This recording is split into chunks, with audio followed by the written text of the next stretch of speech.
Hi friends, 3/4 ஸ்லீவில் நமக்கு வந்து துணியோட லென்த்து பத்தலைன்னா அதுக்கு எப்படி நம்ம ஃப்ரில்லு வைக்கிறது அப்படின்னு தான் பார்க்க போகிறோம். இந்த மாதிரி பேண்ட்டு துணியை எடுத்துக்கலாம். அதோட அகலம் வந்து 4 இன்ச் இருக்கும். இந்த மாதிரி தான் நம்ம வந்து ஃப்ரில்லை வச்சு ஸ்டிச் பண்ண போகிறோம். இப்போது ஸ்லீவை வந்து எப்போதும் போல் நம்ம கட் பண்ணியாச்சு. இதோட அகலம் எவ்வளோ இருக்குன்னா 9 இன்ச் இருக்குது. இப்போ நம்ம பேண்ட்டு துணி எடுத்து வச்சுருக்கோம்ல, இதை 4ஆக மடித்து போட்டு 9 இன்ச் இருக்கிற மாதிரி பார்த்துக்கணும். ஃபஸ்ட்டு நம்ம ஒரு 4 இன்ச்சு விட்டுட்டு அதுக்கப்புறமா தான் நம்ம ஸ்டிச் பண்ண ஸ்டார்ட் பண்ணணும். இந்த மாதிரி கொஞ்சம் கொஞ்சமாக நம்ம ஃப்ரில்லு வச்சுக்கலாம்.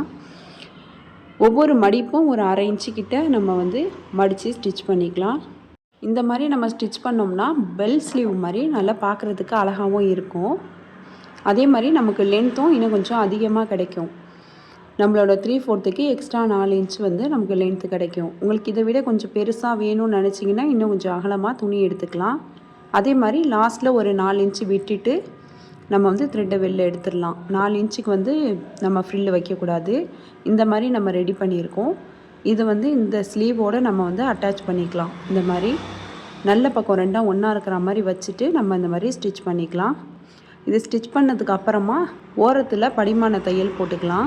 இந்த மாதிரி இழுத்து விட்டுட்டு ஓரத்தில் படிமான தையல் போட்டுக்கலாம். உங்களுக்கு 3/4 ஸ்லீவோட லென்த்து பத்தலைன்னா மட்டும் இந்த மாதிரி ஃப்ரில்லு வைக்கணும்னு இல்லை. உங்களுக்கு இந்த டிசைன் பிடிச்சா கூட நீங்கள் வந்து உங்கள் ஸ்லீவில் வந்து இந்த டிசைன் வச்சு ஸ்டிச் பண்ணலாம். இப்போது 2 ஸ்லீவும் நம்ம ஒரே மாதிரி ரெடி பண்ணி வச்சுருக்கோம். இப்போ இதை சுடிதாரோட நம்ம வந்து அட்டாச் பண்ணிடலாம். இப்போ பாருங்கள் எவ்வளோ அழகாக இருக்குன்னு பாருங்கள். இது போட்டதுக்கப்புறம் இன்னும் சூப்பராக இருக்கும். நீங்களும் இந்த மெத்தடில் ட்ரை பண்ணி பாருங்கள். இந்த வீடியோ உங்களுக்கு பிடிச்சிருந்துச்சின்னா மறக்காமல் சப்ஸ்கிரைப் பண்ணிவிடுங்க. தேங்க்ஸ் ஃபார் வாட்சிங்.